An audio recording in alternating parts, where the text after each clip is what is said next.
नमस्कार दोस्तों, मैं विवेक कुमार। क्राइम की कहानी के नए एपिसोड में आप सभी लोगों का हार्दिक स्वागत है। कहानी में आगे बढ़ने से पहले कृपया क्राइम की कहानी चैनल को सब्सक्राइब कर बेल आइकन जरूर दबा लें। तो चलिए आज की कहानी शुरू करते हैं।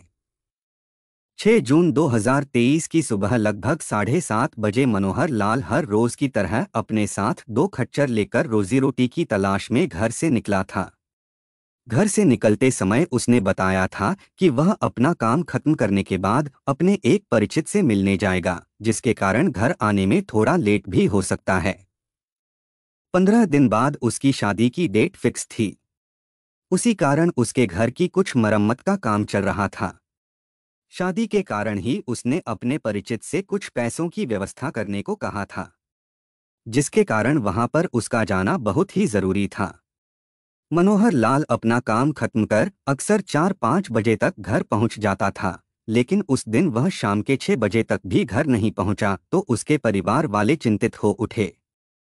फिर भी उन्होंने सोचा कि कुछ देर में आ जाएगा, लेकिन वह देर रात तक घर नहीं पहुंचा तो उसे लेकर घर वाले परेशान हो उठे। उन्होंने यह बात अपने पड़ोसियों के अलावा अपने कुछ रिश्तेदारों को भी बता दी थी। उसी समय उन्होंने रिश्तेदारों के साथ मनोहर लाल की खोजबीन शुरू किया।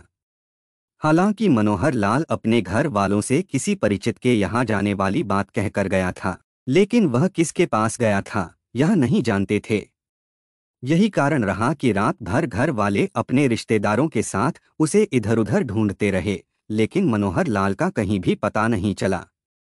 उसके बाद घर वालों ने 7 जून 2023 को अपने रिश्तेदारों के साथ हिमाचल प्रदेश के चंबा जिले के अंतर्गत किहार थाने में जाकर उसकी गुमशुदगी दर्ज करा दिया। थाने में गुमशुदगी की सूचना दर्ज होते ही पुलिस प्रशासन ने उसे हर जगह खोजने की भरसक कोशिश किया, किंतु उसका कहीं भी अता पता नहीं चल सका। 9 जून को सलूनी इलाके में एक नाले से वहां से गुजर रहे लोगों को बदबू आती महसूस हुई। तब स्थानीय लोगों ने इसकी सूचना पुलिस के गश्ती दल को दिया। इस सूचना पर गश्ती दल पुलिस नाले पर पहुंची। तब पुलिस ने वहां से 3 बोरियां निकाली। तीनों बोरियों को खोल कर देखा तो वहां मौजूद सभी लोगों की आंखें खुली रह गईं। उन बोरियों में किसी पुरुष के शव को 8 टुकड़ों में काटकर भरा गया था। फिर तीनों ही बोरियों को नदी में डालकर पत्थरों से दबा दिया गया था। पुलिस ने उस शव की शिनाख्त कराने की कोशिश की तो उसकी पहचान मनोहर लाल के रूप में हुई। विभत्स तरीके से की गई हत्या की यह खबर सोशल मीडिया पर वायरल हो गई। इस तरह से मनोहर लाल की हत्या की बात सामने आते ही पूरे हिमाचल प्रदेश में सनसनी सी मच गई। मनोहर लाल की दर्दनाक और निर्मम हत्या ने आसपास के लोगों को झकझोर कर रख दिया था। सभी लोग इस बात को सोचकर परेशान थे कि आखिर मनोहर लाल के साथ क्या हुआ और किसने क्यों उसके साथ जघन्य अपराध किया। उसी जांच पड़ताल के दौरान पुलिस को जानकारी मिली कि मनोहर लाल की एक मुस्लिम लड़की से दोस्ती थी, जबकि इस बात की जानकारी उसके घर वालों को नहीं थी। यह बात सामने आते ही पुलिस ने इस मामले को गंभीरता से लिया और उसकी तुरंत ही जांच पड़ताल भी शुरू कर दिया।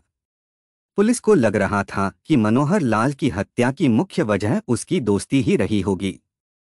इसी शक के आधार पर पुलिस ने उस मुस्लिम युवती के घर वालों को पूछताछ के लिए हिरासत में ले लिया। चूंकि मामला दूसरे धर्म से जुड़ा था, इसलिए गैर मुस्लिम लोग आरोपियों को फांसी की सजा देने की मांग करने लगे।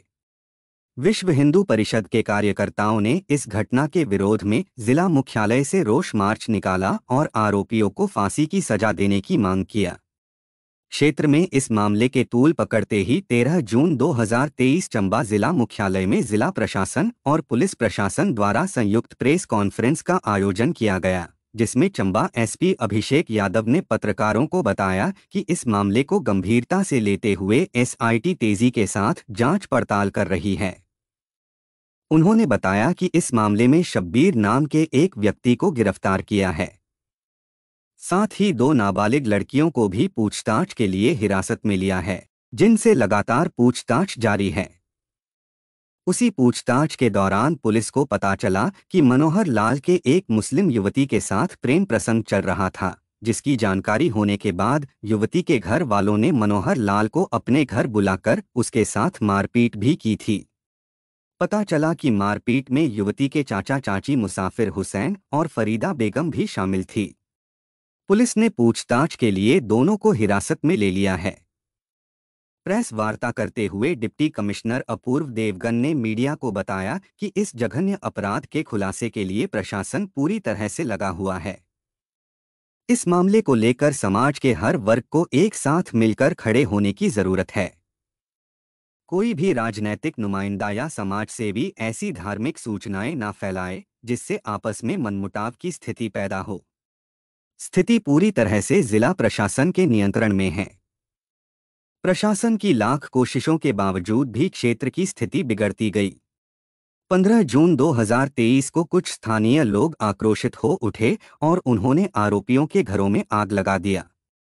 यही नहीं, आक्रोशित भीड़ ने किहार थाने पहुंचकर सभी आरोपियों को फांसी की सजा देने की मांग किया। आक्रोशित भीड़ ने थाने के भीतर घुसने की भी कोशिश किया, जिसे बमुश्किल पुलिस बल द्वारा रोका गया। इस सब की सूचना पाते ही चंबा एसपी अभिषेक यादव और डिप्टी कमिश्नर अपूर्व देवगन भी थाने पहुंच गए। इस दौरान दोनों ही अधिकारियों ने इस मामले में संलिप्त लोगों के खिलाफ सख्त कार्रवाई करने का आश्वासन दिया। अपूर्व देवगन ने इस तरह के बेकाबू हुए उग्र स्वरूप को देखते हुए सलूनी में धारा 144 लागू करने की अधिसूचना जारी करा दिया। क्षेत्र में धारा 144 लगने के बावजूद भी स्थानीय लोगों का गुस्सा शांत होने का नाम नहीं ले रहा था। उसी दौरान 17 जून 2023 को बीजेपी ने एक प्रेस कॉन्फ्रेंस कर आरोपियों पर इल्जाम लगाते हुए बताया कि आरोपी परिवार ने 100 बीघा सरकारी जमीन पर कब्जा कर रखा है। उनके बैंक अकाउंट में 2 करोड़ रुपए जमा हैं। इसके अलावा आरोपी परिवार बैंक से 2000 रुपए के नोट के 95 लाख रुपए की मोटी रकम अब तक बदलवा चुका है। आरोपी परिवार के सरफराज मोहम्मद का आपराधिक रिकॉर्ड भी रहा है। इसके अतिरिक्त जयराम ठाकुर ने यह भी आरोप लगाया कि इस परिवार के तार 1998 में साटुंडी में सामूहिक हमले से भी जुड़े हुए थे। इस घटना में 35 बेकसूर लोगों की जान चली गई थी। लोगों का कहना था कि मनोहर लाल ने आखिर 6 जून की सुबह आफरीन के घर में ऐसा क्या देखा जिसके कारण उसकी निर्मम हत्या कर दी गई। लोग उस परिवार को आतंकी माफिया मानते थे। शक इस बात का भी हो रहा है कि परिवार के अतिरिक्त उस दिन उस घर में कोई अन्य संदिग्ध भी मौजूद थे, या फिर मनोहर लाल को कातिल परिवार के आतंकियों से संबंधों का पता चल गया था, तभी तो उसे निर्मम तरीके से मार दिया। लोग कातिल परिवार के घर को आतंकी होने की बात को कैसे झुठला सकते थे, क्योंकि इनके मुखिया की आतंकी हमले में भी पूर्व में संदिग्ध भूमिका रही थी। इसके अलावा कातिल परिवार के पास इतनी अधिक मात्रा में अकूत संपत्ति होना भी कहीं न कहीं एक प्रश्न चिन्ह खड़ा करता है, जिसकी विस्तृत जांच एनआईए से कराए जाने की लोग मांग करने लगे। लोगों का कहना है कि आरोपी परिवार ने अपने काले कारोबार, आतंकियों से संबंधों और मनोहर हत्याकांड से जुड़े सभी साक्ष्यों को समाप्त करने की मंशा से अपने घरों में सुनियोजित षड्यंत्र के तहत खुद आग लगवाई। आक्रोशित भीड़ के वहां पर पहुंचने से पहले ही वहां पर आग लग चुकी थी। इस बात की भी विस्तृत जांच कराने की मांग की गई। साल 1998 में चंबा के शतकंडी कांड, जिसमें इस्लामिक आतंकवादियों ने गोली मारकर 35 हिंदुओं की निर्मम हत्या की थी और एक मुस्लिम को छोड़ दिया था, यह भी जांच एजेंसियों के घेरे में था। आरोप है कि यह परिवार शुरू से ही राष्ट्रविरोधी गतिविधियों में शामिल रहा है। अब लोग यह जानना चाहते हैं कि आखिर इसके ऊपर किसका वधहस्त है। लोगों के इस आक्रोश को देखते हुए पुलिस ने इस मामले में आरोपी परिवार के 11 लोगों को हिरासत में ले लिया था। थाने ले जाकर उनसे कड़ी पूछताछ की गई। पुलिस पूछताछ के दौरान मनोहर लाल मर्डर केस का जो खुलासा हुआ, उसकी कहानी इस प्रकार निकली। हिमाचल प्रदेश की सुरमय चंबा घाटी में बसा सलूनी का भंडाल गांव लुभावने पहाड़ी दृश्यों, नदी किनारे बने घरों, स्टेट छत वाली घास के शेड, सुंदर रास्तों और आकर्षक जंगलों के साथ अपने आप में एक छोटा स्वर्ग माना जाता है। इस गांव में लगभग 100 घर हैं, जिनमें हिंदू, मुस्लिम के अलावा बड़ी संख्या में आदिवासी समुदाय है।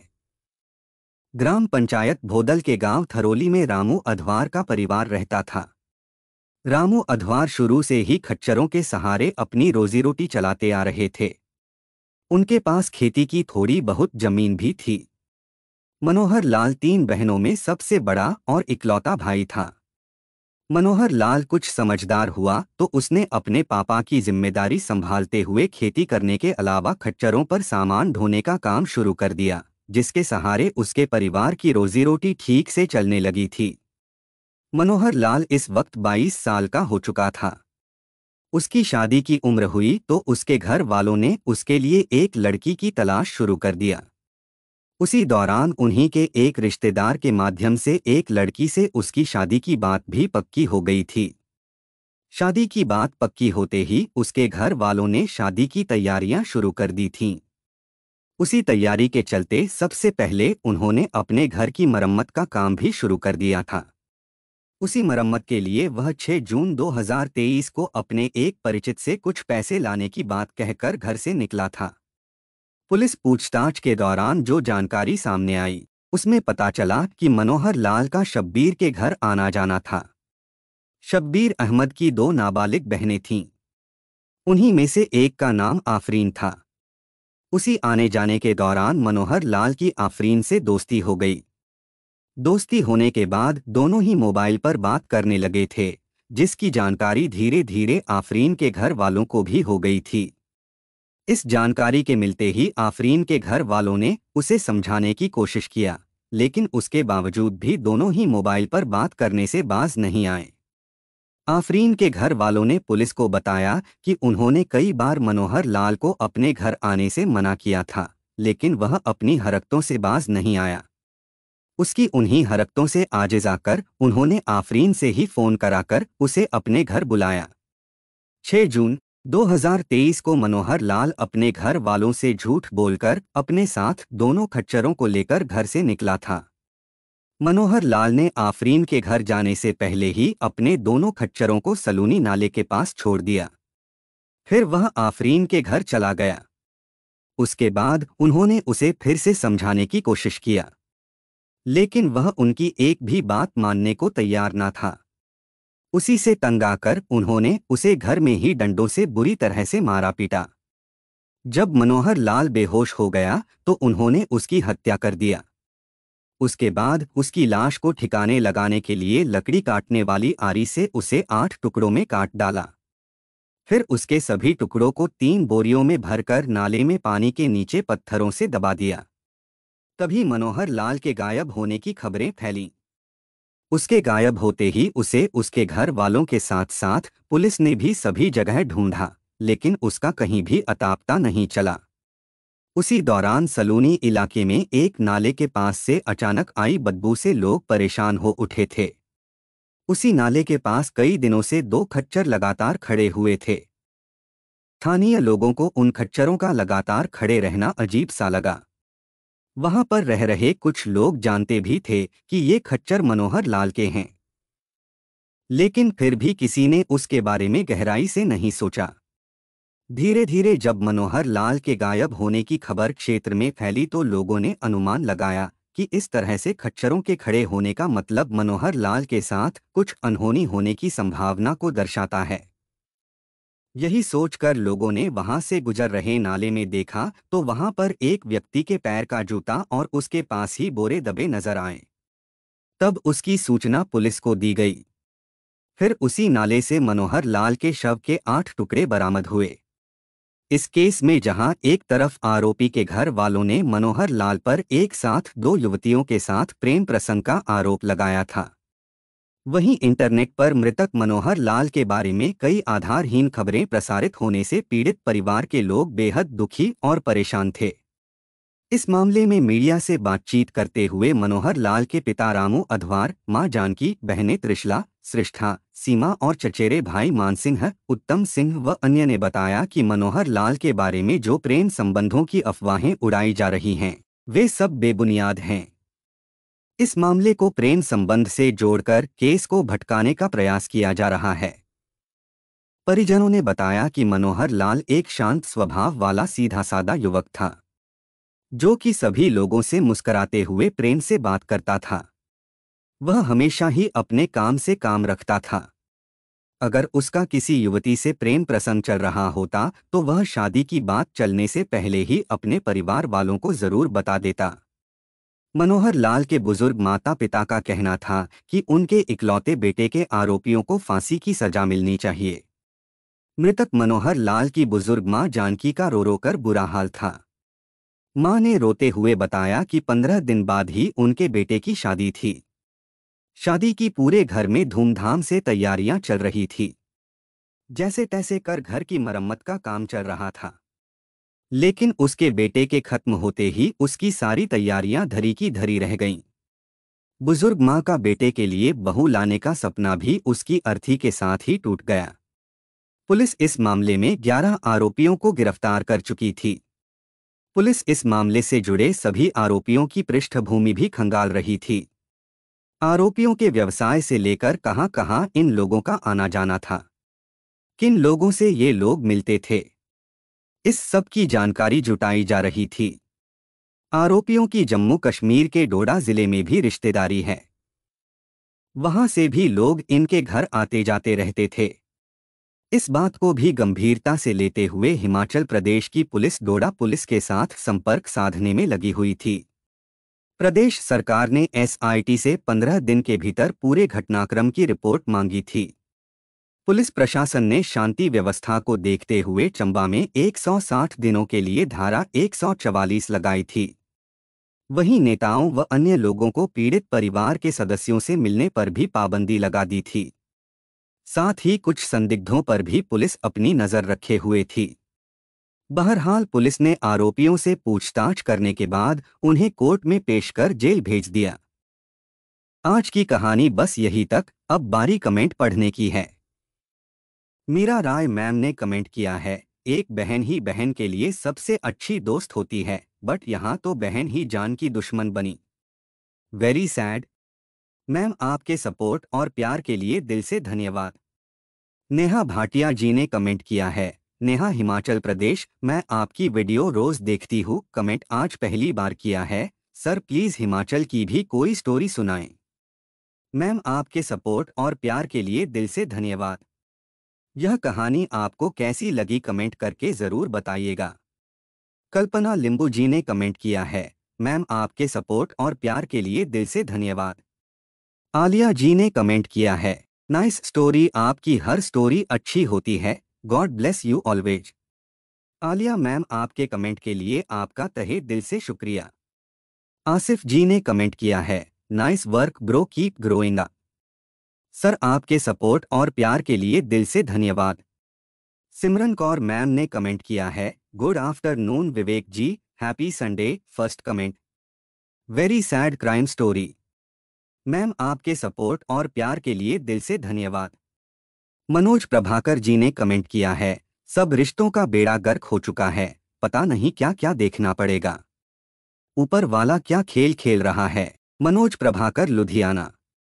सर आपके सपोर्ट और प्यार के लिए दिल से धन्यवाद। नीरा मेघ जी ने कमेंट किया है, लोग इतने शैतान कैसे हैं, इतनी शैतानी बुद्धि कहाँ से लाते हैं, बेचारा बच्चा शैतान का शिकार था। नीरा मेघ जी आपके सपोर्ट और प्यार के लिए दिल से धन्यवाद। कंचन पटेल जी ने कमेंट किया है, मैम आपके सपोर्ट और प्यार के लिए दिल से धन्यवाद। नूरानी तेजानी जी ने कमेंट किया है, ये आरती पति की दादी जैसे लगती हैं। मैम आपके सपोर्ट और प्यार के लिए तहे दिल से शुक्रिया। गुरजोत सिंह जी ने कमेंट किया है, सर आपके सपोर्ट और प्यार के लिए दिल से धन्यवाद।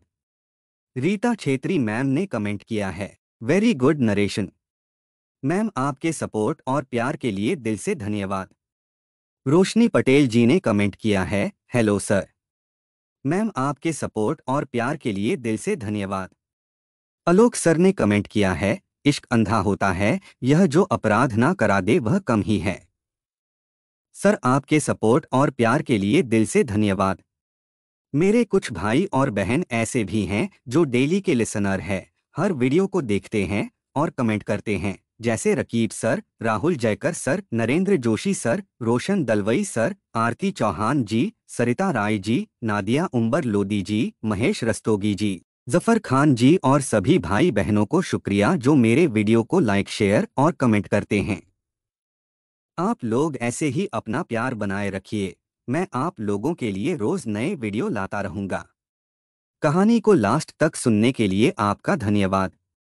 इस कहानी के बारे में अपनी राय कमेंट करके ज़रूर बताइएगा और ऐसी ही अपराध की सच्ची कहानियों के लिए हमारे चैनल क्राइम की कहानी को सब्सक्राइब कर लीजिए। कहानी को लाइक और शेयर ज़रूर करें। धन्यवाद।